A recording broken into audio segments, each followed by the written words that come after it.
The deserts of southern Thanalan hide many things.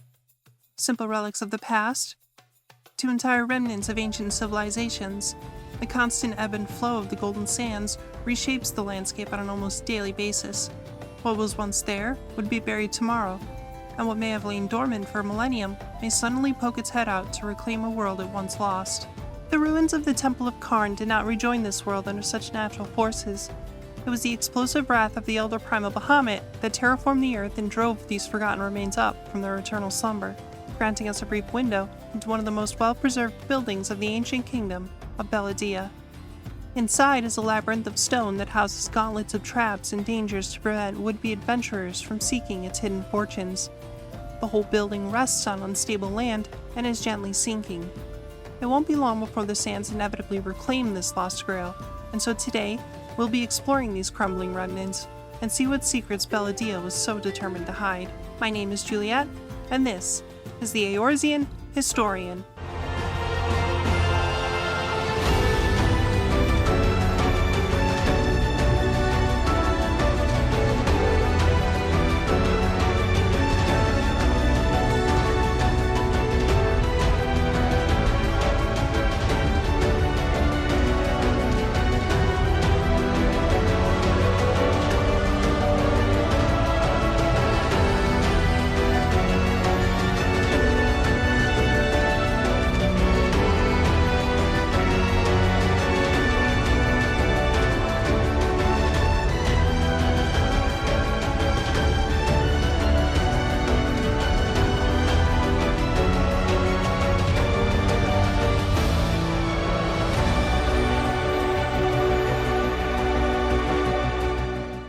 Belahdia was founded in the year 737 of the 6th Astral Era by straggling survivors of the ancient civilization known as Mach. This was during a period of time known as the Age of Communion. During this time, the ideas of magic were viewed as a destructive force that would bring upon them a new calamity, such as the cataclysmic flood that was the Sixth Umbral Calamity. And so, mankind outlawed many forms of magic, hunting down those who might abuse the land's ether and putting them to death. The Maki mages avoided this fate the best they could for years, until they found solace in the distant land of Thanalan. It was here, in an isolated, desolate wasteland of sand, that they founded their new nation known as Belahdia. They used their magics to find water, and their encampment grew from a well, to a town, and finally into the massive city-state. And it was in this sanctuary where they were free to continue teaching their forbidden arts by integrating them into their worship of the sun goddess, Azima. Not much remains across the sands relating to Belahdia, as it prospered only for a brief 227 years before the Sultan suddenly fell ill, and his two sons each laid claim to the throne. Upon the Sultan's death, the brothers tore Belahdia into two cities, Ul'dah and Sil'Di, and thus began centuries of civil war, until all that remained was the victor.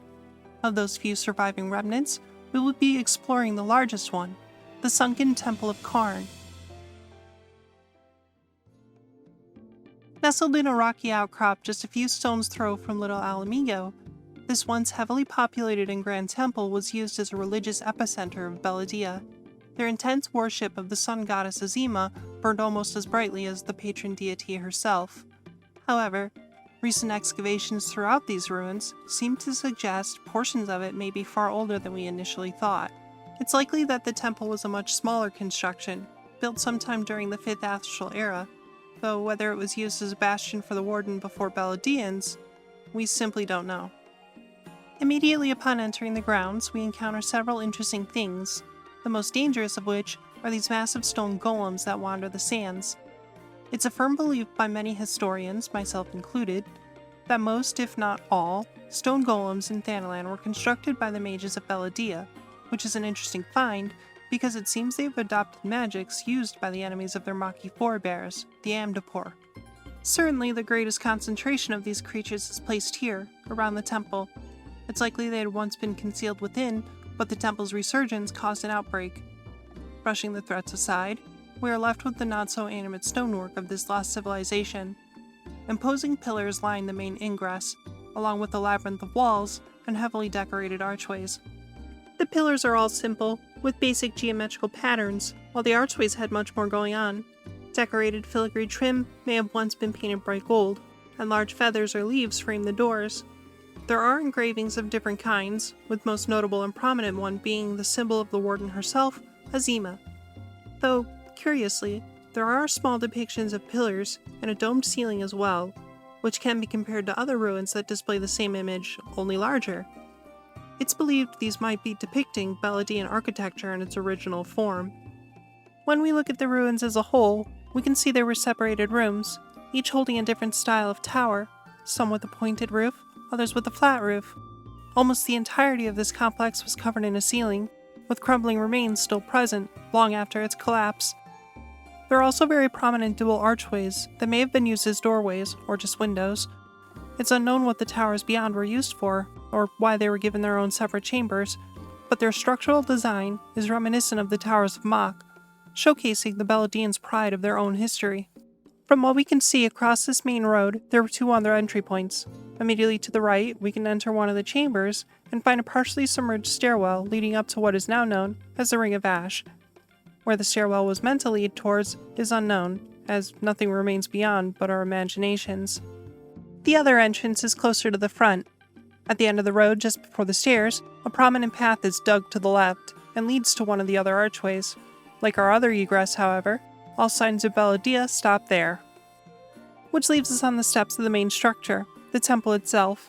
As you can see, it's practically merged with the cliff sides, and what remains are massive pillars, with the most decorated being embossed with the symbol of Azima. A second symbol rests above the threshold, and it appears to be that of a potted plant.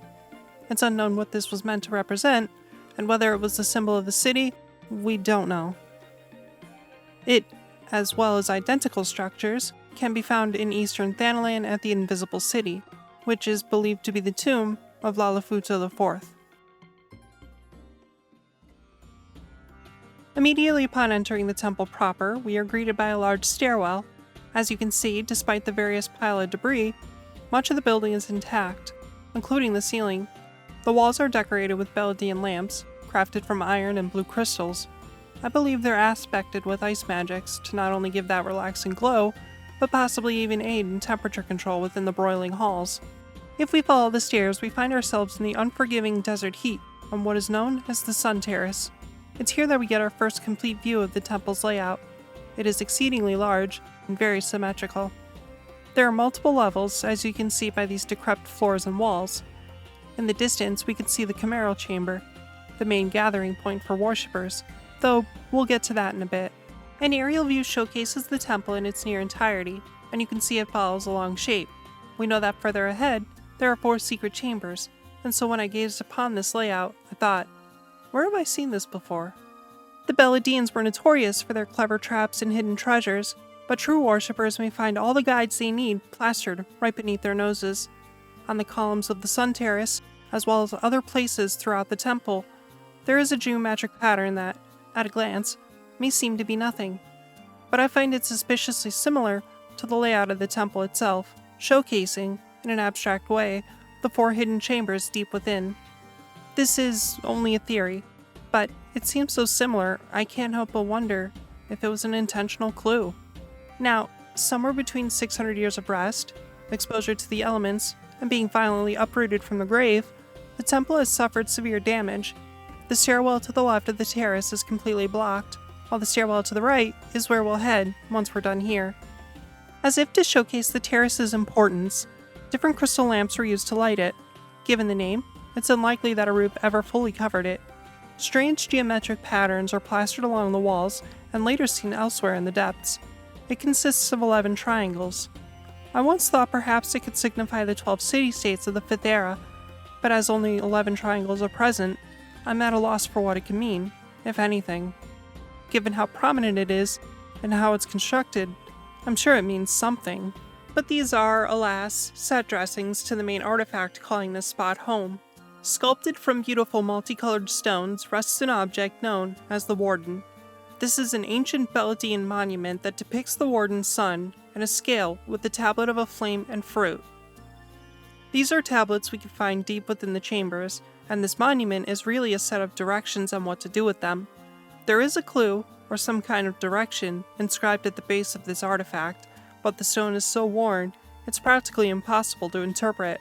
Several people have tried, but we've always come up just short. If you think you can try your hand at it, let me know in the comments below what you come up with. Now, down to the steps to the Inner Sanctum.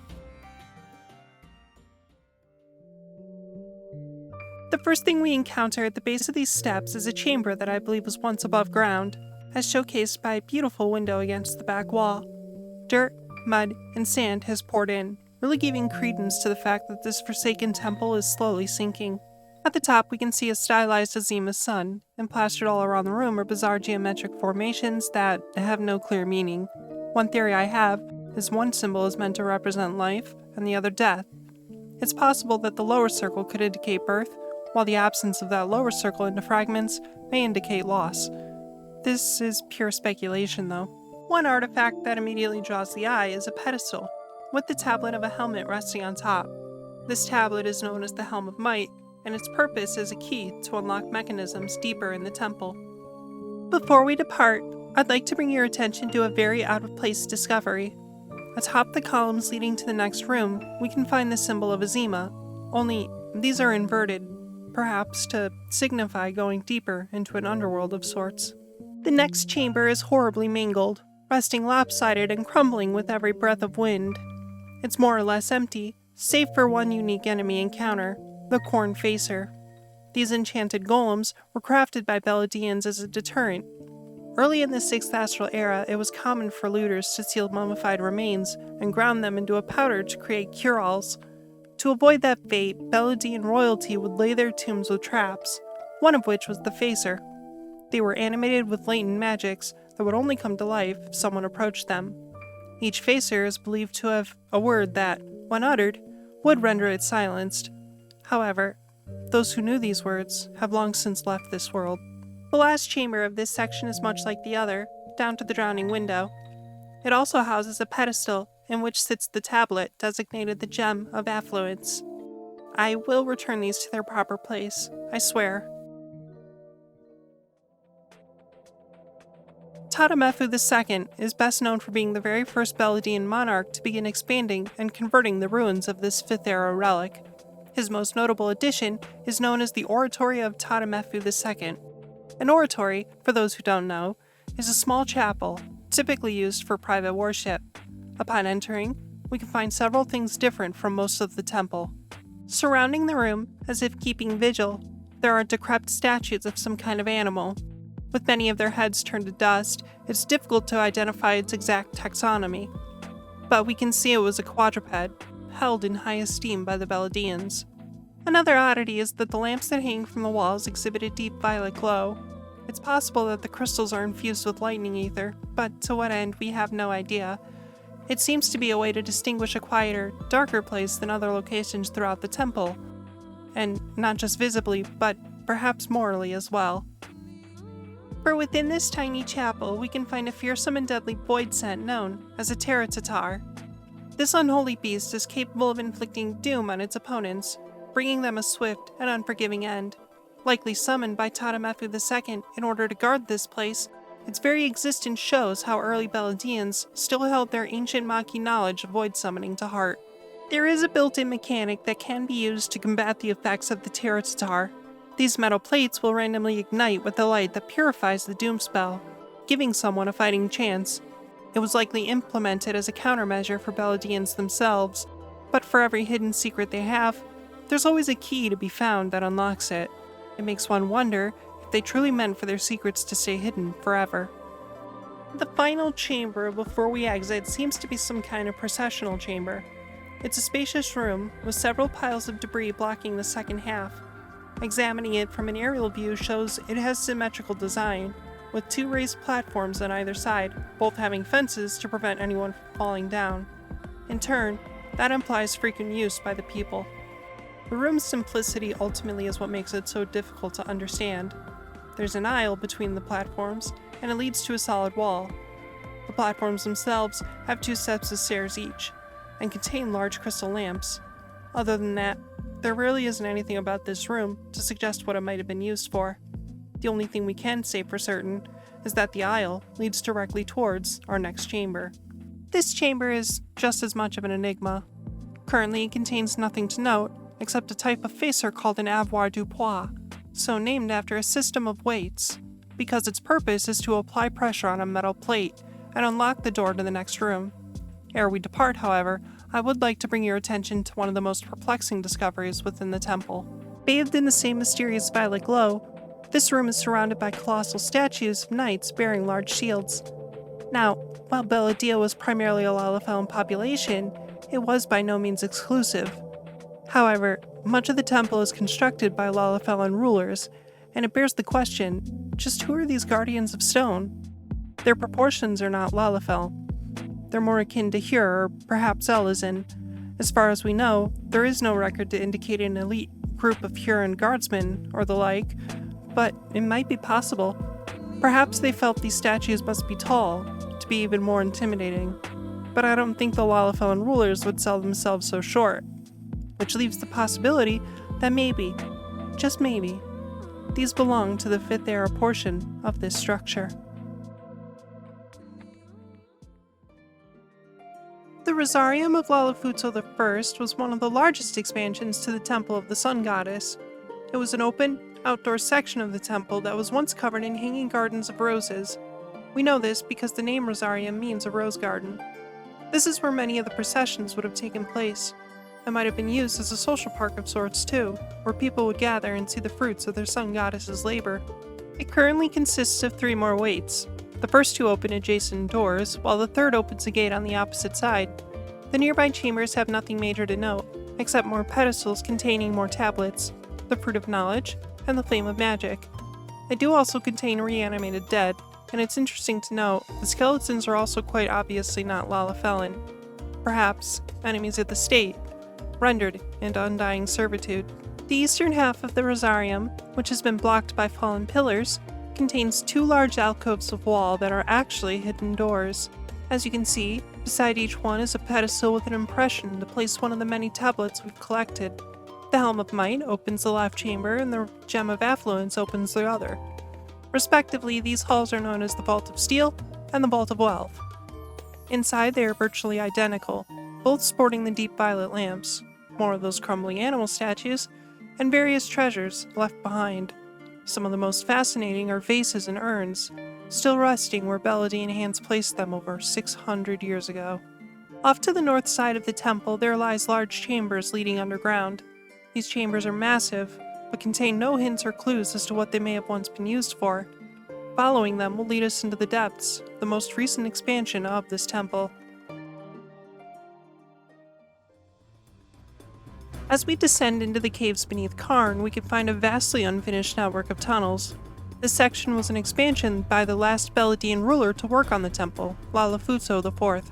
He had attempted to expand underground, but his additions were put on indefinite hold when the kingdom entered a terrible recession and finances had to be reallocated. As a result, there is little in the way of construction down here. It is inhabited by native fauna, and if you ever feel you want to avoid these wall crawlers, you can do so by simply walking past them, instead of running. They are exceedingly blind. The most prominent addition is the Adytum of Lalafuto IV. As it is buried beneath the temple, the name is fitting. Adytum means the innermost sanctum of a temple.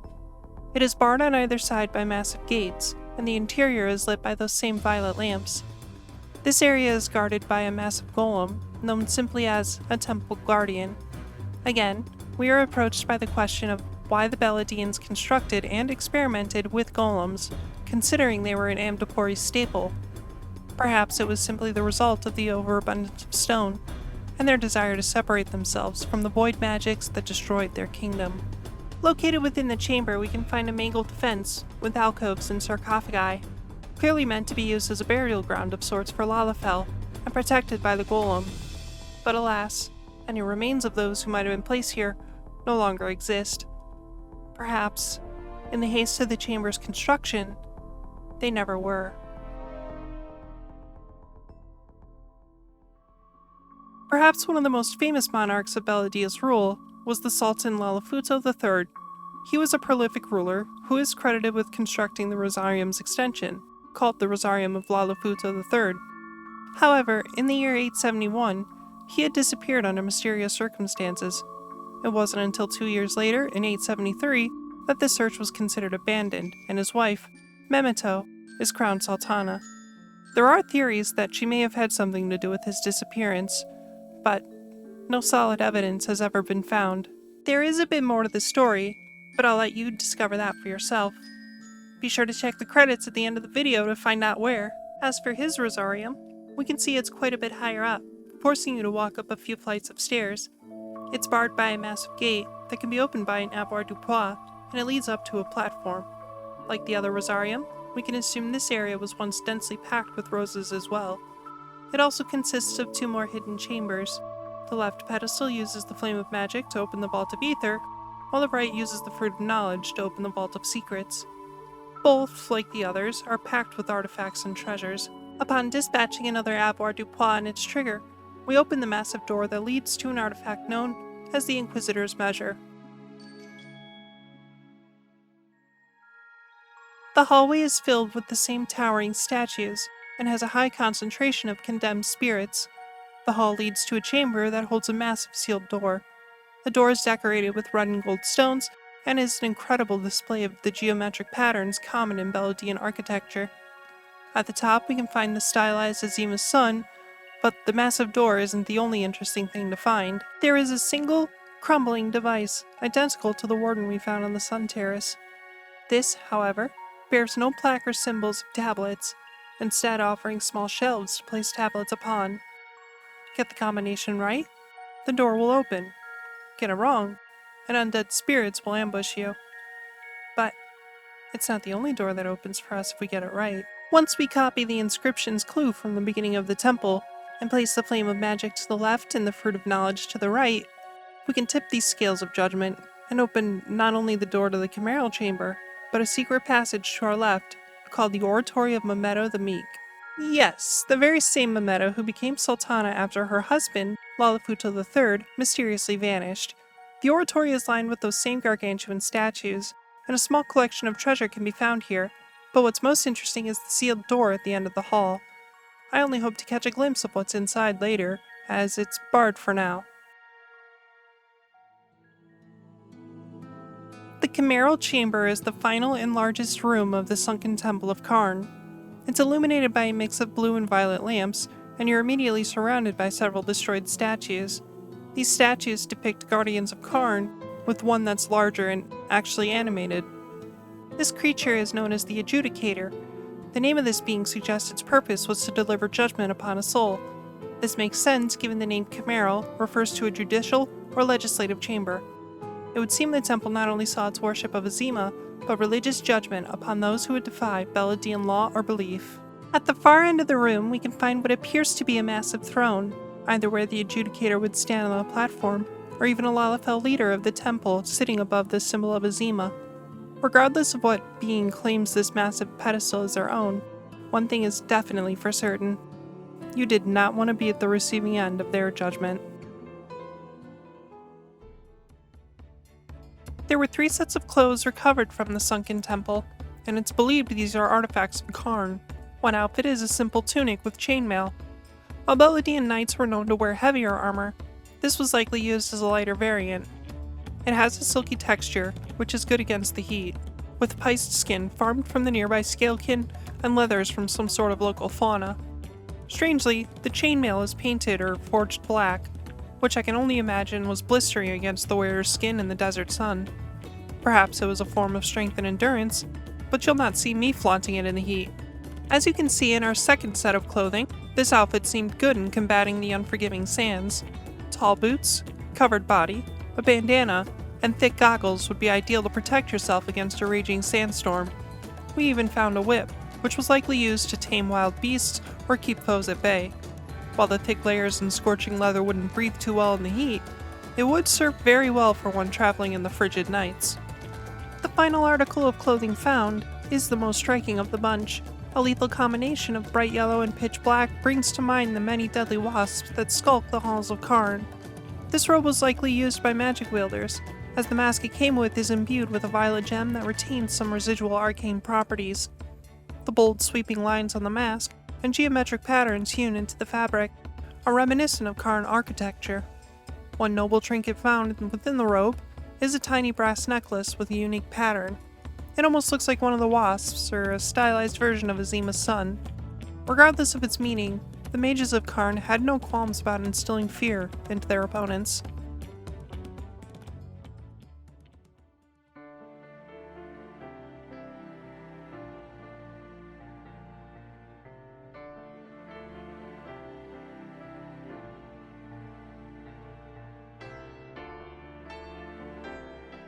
After a reprieve, we've partnered with Amagina & Sons Mineral Concern and the Order of Nald Thal to aid in an expedition to explore some new territory within the Sunken Temple.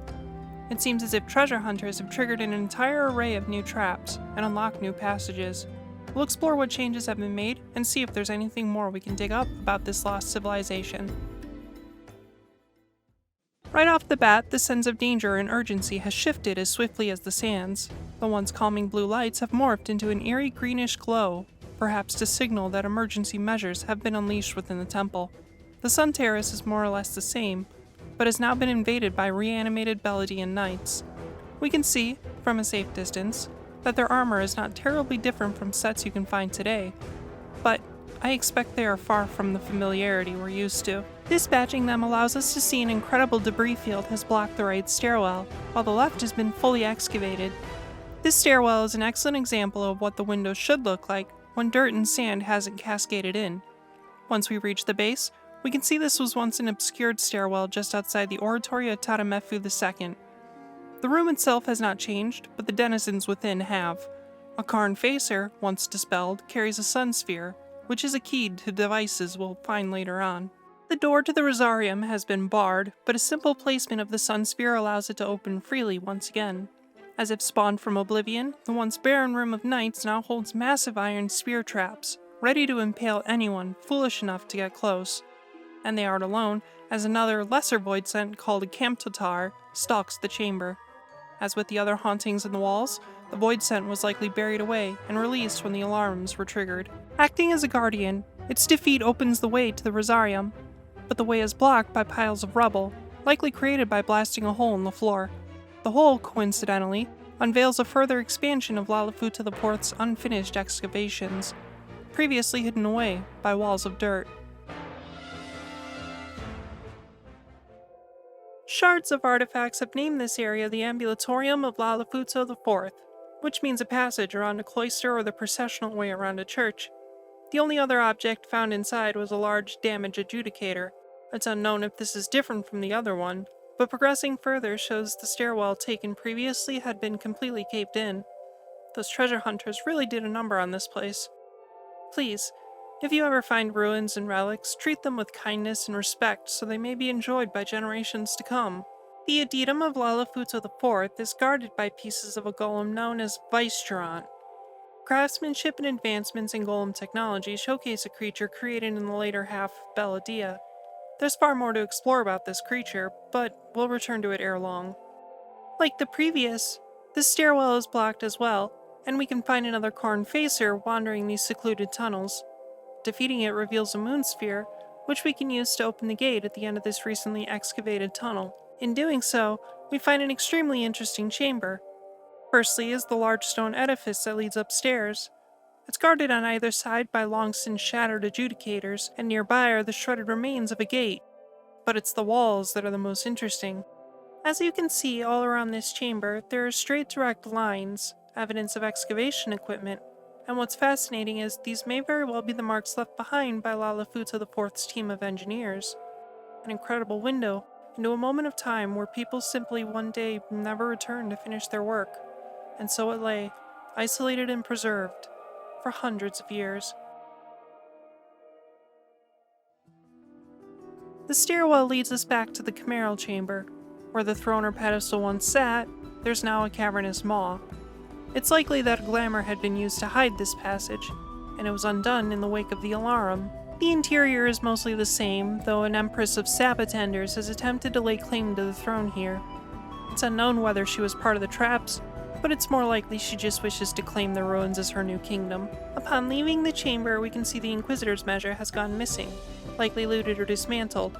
and the passage that once led to the Rosarium of Lalafuto III has been completely sealed by the same magic wall glamour that no longer hides Memeto the Meek's oratory. Excitingly, the mysterious door at the end of the hall has been opened, and inside is a band of looters? I'll be right back in just a second.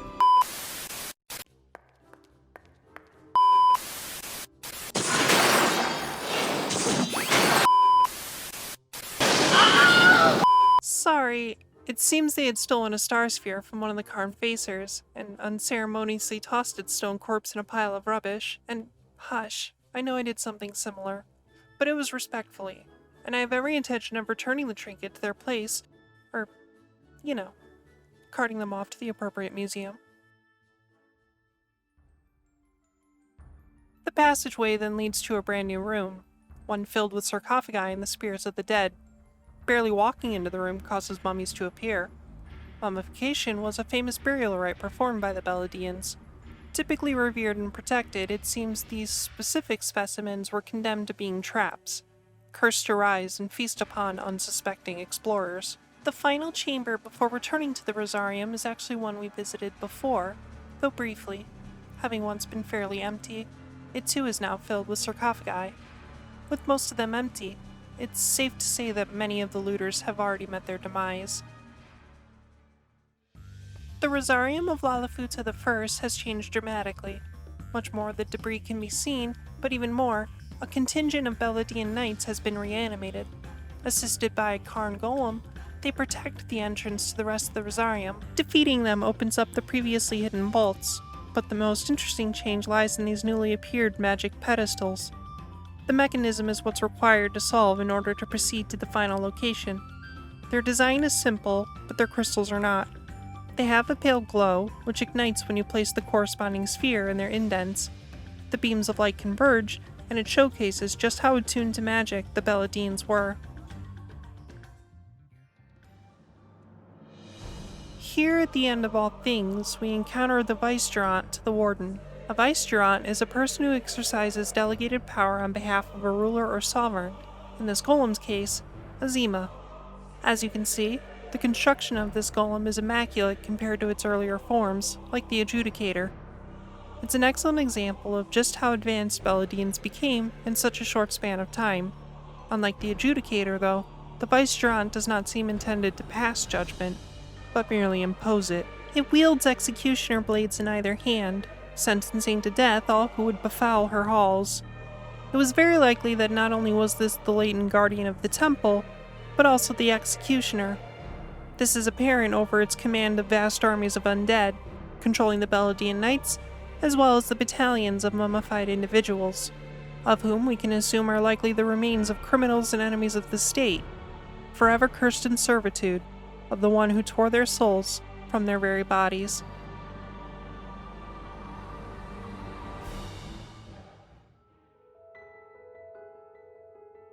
Whether you find yourself wandering through the dangerous halls of the sunken Temple of Qarn, or exploring the peaceful remains of the Silent King, you must always take to heart that history is a fragile and fickle tapestry.